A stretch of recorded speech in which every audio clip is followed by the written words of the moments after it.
నమస్కారం. నా పేరు శ్రీరామ్ శర్మ. ఒక 2 రోజుల క్రితము బాంబేలోని సెషన్స్ కోర్టులో ఒక మర్డర్ కేసులో ఉన్న ముద్దాయి జడ్జి గారి మీద తన చెప్పు విసిరేశాడు. 22 సంవత్సరాల కిరణ్ సంతోష్ బరం అనే ముద్దాయి మర్డర్ కేసులో ముద్దాయి.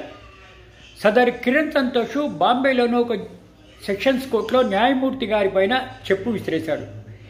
ఈ ఘటన గత శనివారం బాంబేలో ఒక కోర్ట్ హాల్లో జరిగింది.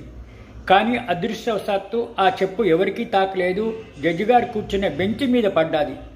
వెంటనే బెంచ్ క్లర్కు స్పందించాడు. ఈ సంఘటన కాల్ వర్క్లో అంటే కేసును పిలిచే టైంలో జరిగింది.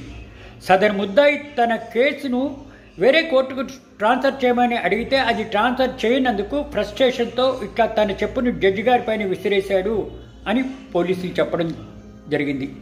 వెంటనే అక్కడున్న పోలీసులు ఆ ముద్దాయిని పట్టుకున్నారు. చెప్పే విసిరిన అతన్ని భారతీయ న్యాయ సంహిత సెక్షన్ 132 పబ్లిక్ సర్వెంట్ మీద అటాకు, సెక్షన్ 125 ఎండేంజరింగ్ పర్సనల్గా అని చెప్పేసి క్రిమినల్ కేసు రిజిస్టర్ చేయడం జరిగింది.